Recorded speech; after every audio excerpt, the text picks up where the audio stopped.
ગુરુની તોલે નો આવે. પણ મારો કહેવાનો અર્થ એ છે, પેલા તો તમે જો ગુરુને સમજી શકો ને તો જ કરવા, નકર હું તો કહું એમ નામ રહેવું. ગુરુને જો સમજી શકવાની તેવડ ન હોય ને તો ગુરુ વગરના હારા. ગુરુ નો ધંધે લાગે, આપણે એક જ લાગી. આ ગુરુ ચેલા બધા ધંધે લાગ્યા ચીક ચીક તો.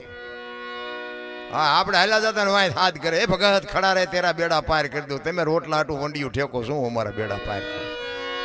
એમ નથી રામ. ભજનની વાતો કંઈક આખી જુદી છે. આખું જીવનનું બાપુ એક કચ્છનો બારવટીયો આ કાંઠે એક ગાન બે કટક્યા હોય, હામા કાંઠે જઈને સંત બનાવી દે બાપુ. આ ભજનની તાકાત છે.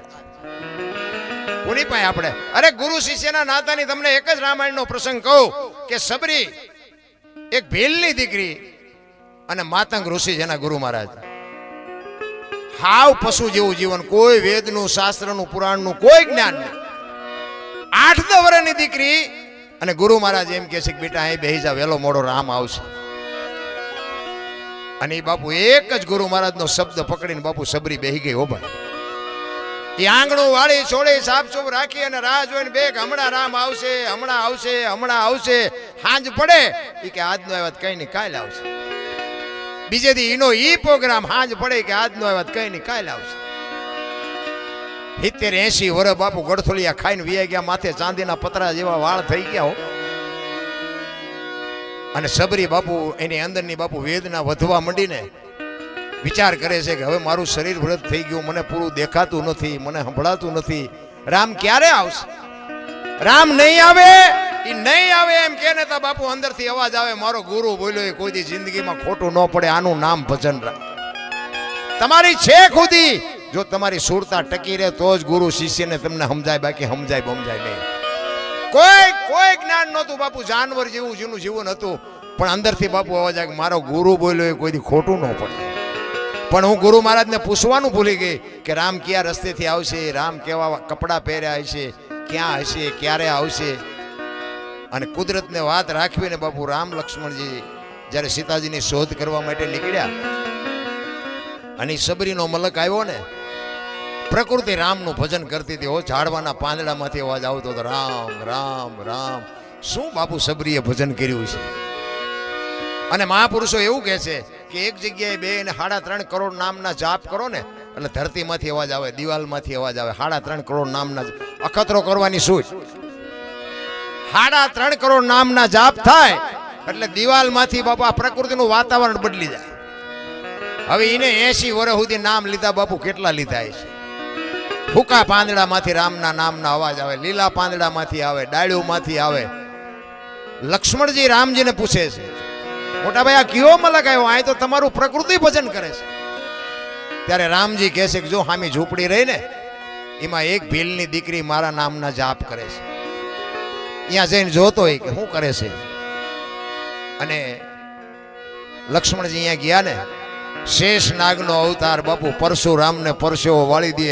પણ સબરીનું જ્યાં દર્શન થયા ને, શેષ નાગનો અવતાર લક્ષ્મણ બાપુ ધ્રુજી ગયો. હો ભાઈ, આ હા હા, એ કે મારા ભાઈના નામ માથે આને આખી જિંદગી ઓળ ઘોળ કરી નાખી. અને નેજવા કરી કરીને જોતી હતી, આંખમાંથી આંવડા પડતા હતા. અને સબરી બાપુ હળવી હળવી ગાતી હતી. શું ગાતી હતી? જો આ ગાતી એને ગાયું એક ન ગાયું મને ખબર નથી, પણ આવી કંઈક વેદના હતી એની. આપણે ઘણા એમ કે આ જ્યાં સબરી હતી ગાયું. હા, અમારે તો બધો ખુલાસો કરતો જવો પડે. ઠાકર મને તું મેલ માઠેલી અને તું છો એકલનું બેલી. અમે તારા અંગ કેવાઈ, હવે બીજા કે નાયાસ રે જાય. અરે સબરીની શું બાપુ વેદના છે, આપણને પીડા જ નથી. મેં હમણાં કીધું એમ ચારે બાજુથી બટા ચટ્ટી બોલે ને પછી હનુમાન ચાલીસા ચાલુ કરો તો એમ હનુમાન નવરાશે તમારે અહીંયા આવે. આ ધરતી કપ જોતી હતી, મેં હમણાં વાત કરી, તમે જુઓ તો બટા ચટ્ટી બોલો મળી. મૂછના વળ ચડાવીને રખડતા હતા ને એની એક મૂછ થઈ હતી ને ગેઠી હતી, ખબર જ નહોતી. ચા ઉભા છે ખબર નહોતી. બોલો પછી ઓલો કોરોના આવ્યો હતો, મારી વહુ છે ને મારા છોકરા છે ને મારા બાપા છે, કોઈને અડતું નહોતું. એટલે તારી વહુ છે ને અડ ને જીસીબી પાણા હડસેલ એમ હડસેલતા, તારે બધા રબડ જેવા થઈ ગયા હતા. અત્યારે પાછા એ ભૂલી ગયા. મને એમ જેસલ પાપી, જેસલે બાપુ મતદરિયામાં તોરલે કીધું ને કે જાડેજા પાપના પોટલા ફગાવી દો અને પુણ્ય કર્યું હતું યાદ કરો, અલગ ધણીના મારા ઉપર ભરોસો રાખો, કાંઈ નહીં થાય, મોજ કરો. બાપુ ચારે બાજુ લોડ ઉલડતા હોય ને હારા હારા ધ્રુજે. તમારી અને મારી આ હોળી સંસારના સાગરમાં હાલી જાય છે બાપુ. જેથી યમના દૂત આવે ને તેથી કાંઈક જો ભજન કર્યું હોય છે તો કાંઠો આવશે, નકર કાંઈકના ગલોટિયા ખાઈ ગયા ભલા મને. એમ હાવ માણસનો અવતાર બાપુ હાવ ફોગટ નથી, પણ હવે વાત ખાનારા નથી, નાખવું ક્યાં? ભલે 10 જણા બેઠા હોય પણ અમને એમ થાય કે અધિકારી છે, અમારા ફેફસા તોડી નાખી ભલામણ. એટલે આ ખાવ એ ખાવા જેવું જ આ છે. હવે ઈ જાડેજાને બાપુ સતી તોરલે કીધા પછી જાડેજાને નક્કી અંદર થઈ ગયું ઈ કે હોળી મને પોગે એવો વિશ્વાસ નથી, પણ જો હોળી પૂગી જાય જીવું ત્યાં સુધી તલવાર નથી ઉપાડ્યું. બાપુ આ ગાંઠ વાળી લીધી નહીં હતી. અને પછી બાપુ જાડેજો દુનિયાએ ગમે વિતાડી, પણ પછી જાડેજાએ બાપુ તલવાર નથી ઉપાડી. આનું નામ ગુરુ શિષ્યનો નાતો કહેવાય. આ તો એક ગુરુએ એક ચેલો બનાવ્યો ને, ઈ કે દારૂ નહીં પીવાનો. ઈ કે જો આ મારી કંઠી છે ત્યાં સુધી તાર દારૂ નહીં પીવાનું. કે કાંઈ વાંધો નહીં બાપુ, નહીં પીવું. પછી દારૂ પીવા જાવ ને તો કંઠી કાઢીને એક કોર મૂકી દે, પછી પી લે, પછી કંઠી પહેરી વાળે. તો કોકે કીધું બાપુ કે આ તમારો ચેલો કે દારૂ પીવે? અરે કે સાલો મને કહેતો તો પીવે જ નહીં. એ કે અહીંયા બોલાયો. એ કે તું દારૂ પીવો કે ના બાપુ પીવું છું, પણ કે કંઠી હોય તો નથી પીતો. કેમ કંઠી હોય તો નથી પીતો? કંઠી તો હારે જ છે ને. કે ના બાપુ પીવું તારે એક બાજુ મૂકી દઉં. લે આને ગુરુ પોગે, ભગવાને પોગે. આ ગાંઠું નો વળે મારા રામ. આ તો બધી વ્યવસાયથી ભક્તિ લેવા નીકળ્યા છે. આ પૈસા આલ્યો એટલે આપી દેવું, અમારું ભજન કરો. એમ નથી બાપુ, આ તો પોતાને હાલવું પડે તારે મેળ પડે. એટલે સબરી બાબુ કહે છે કાલા ઘેલાય અમે એ તારા કેવાય ને જપીએ તારા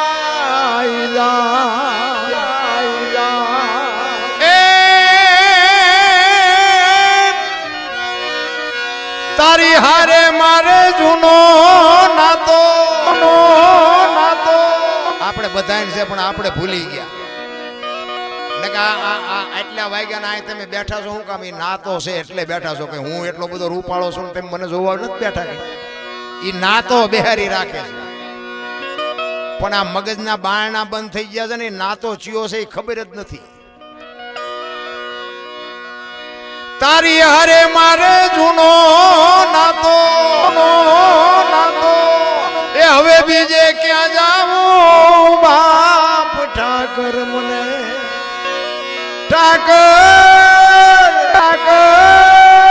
ઠાકર મને તું મેલ માઠેલી અને તું છો એ કાલનો વેલી. મત દરિયામાં એ મારું વાણ પડ્યું છે ને થાય છે હાલકનો. શું સબરીની વેદના હતી મારા રામ. રામના નામથી રામાયણ કહે છે પાણા તેર્યા. પાણા તો માણા નો તરે. રામનું નામ લઈને પાણો મૂકો ને બાપુ સમુદ્ર જો તારી દેતો હોય તો તમે હું તો માણા છે, પણ લેવું જ નથી. ધરાહાર તો કઈ મોઢામાં રામનું નામ ભરાવા એવું છે નહીં. મત દરિયામાં કે મારું નાવડું હાલ્યું જાય સંસારના સાગરમાં. મારા બાપ તું જો ખારવો થઈ જાય ને મારું વાણ ને જો કાંઠે પુગાડી તો પુગે, બાકી મારું વાણ મારી તાકાત નથી હું પુગાડી શકું. મત દરિયામાં એ મારું વાણ પડ્યું છે ને થાય છે હાલકડો.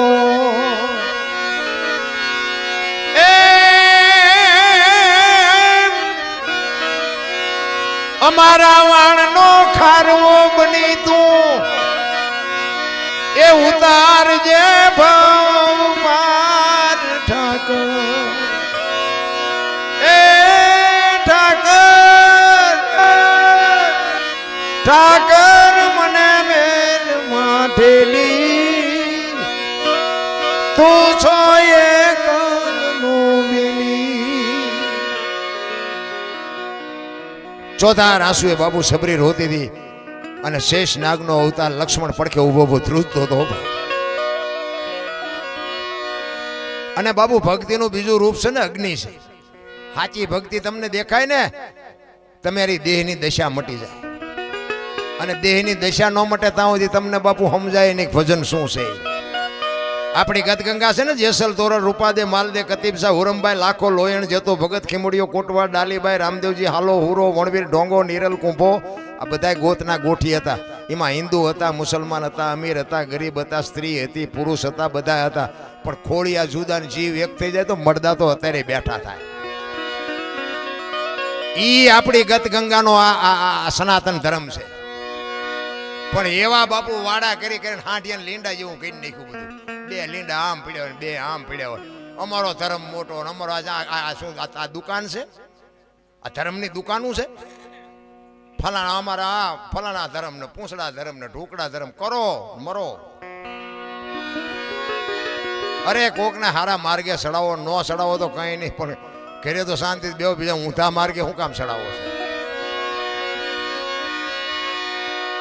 આ સબરીએ કીધું બાપુ એ આપણા આ કોરોના આવ્યો, પૈસાના ડટ્ટા હતા, ડોક્ટર હતા, ઓક્સિજન હતા, વાહન હતા, પણ બચાવી ન હોય કે હારા હારા બાપુ ધૂળ સાટતા થઈ ગયા. એ તો જેનો ત્રાજવે મારો નાથ હશે ને એના જ કાંઠે. આપણે બધા કોરોનામાં હતા જ તો આપણને કેમ બચાવ્યા? એટલો તો આપણે અંદાજ ઘટાય ને આપણા પડખે હોય ને મારી નાખ્યો હોય ને. અરે અમારે તો બાપુ એક અહીંયા સાધુ છે રઘુભા, એક અમારે અહીંયા એક સંપ્રદાય, તમે એ બાજુ આવો હું તમને દર્શન કરાવું. પોતે 10 નામે જૂના અખાડા 10 નામે સાધુનો એ અમારે એ બાપુ છે. પણ એ અમારે 12 થી 13 વર્ષથી અમારા ગામની બાજુમાં ધૂણો ચેતન કર્યો છે 12 વર્ષથી. એ કે મેં ઇધર બેઠા હું તબ તક કિસી કી તાકાત હૈ કોઈ ગાંવ મેં રોગ આવે. અમારા કોઈ ફરતા ગામમાં કોઈ એવો દાખલો નહોતો કે કોરોના નો આવ્યો હોય ને કેસ ફેલ ન થયા હોય. અને કોરોના વિયોજન તાવથી અમારા ગામમાંથી ગઢું બૂઢું નથી મર્યું બાપુ. શમશાન બંધ કરાવી દીધું બાપુ. આ ભજનની આ સાધુની તાકાત છે. અને નજર સામેની દાખલો તમે મારા ગામમાં આવીને પૂછો ને કે મારું પોણું ગામ સુરેન્દ્રનગર કામમાં આવે, પણ એ અમારા ગામમાં બાપુ એક કેસ નહીં. એટલે સાધુને ભજનને સમજવા બાપુ અઘરી બાબત છે. છેલ્લી કડીમાં સબરી કહે છે, અમે તારા છે એ આડતિયાને શેઠ તું સોસાવકા.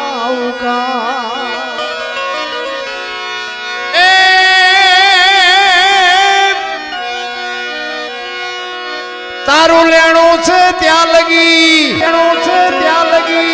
બીજો ધીર છે નહીં તલવાર. ઠાકર મને મેલ માઠેલી, તું છો એ કલનું બીલી. સબરી બાપુ રોતી રોતી કહે છે કે અમે આખી જિંદગી તારી વાહે કાઢી નાખી ને હવે આ શેડો આવી ગયો ને હવે ક્યાં જવું? હવે કોની પાસે નવો રસ્તો ક્યાં પાડવો? અને આટલી વાત કરીને બાપુ લક્ષ્મણ બાપુ હળી કાઢીને ગયા હો. રામચંદ્ર પરમાત્માને કહે છે મોટા ભાઈ હાલો હાલો હાલો, ઓલી ડોસી હમણાં મરી જાય. અને એ રામજી અહીંયા આવ્યા, સબરી પાણી લેવાનું ભૂલી ગઈ બાપુ. આંખના આહુડાથી રામના પગ ધોઈ નાખ્યા હો ભાઈ. આહા, આવ્યો મારો બાપ આવ્યો. એ રામ આવ્યા એનો આનંદ તો હતો જ, પણ આજ મારો ગુરુ બોલ્યો એ સાચું પડ્યું. એનો જે આનંદ હતો ને બાપુ એની કહું તૂટતી હતી રામ. ઈ ગુરુ શિષ્યના નાતા. અત્યારે તો ચેલા આમ ગુરુ આવતા હતા, ચેલા વાડી ભેગા થઈ જાય. બાપુ આવ્યા છે હો બે દેવા દે.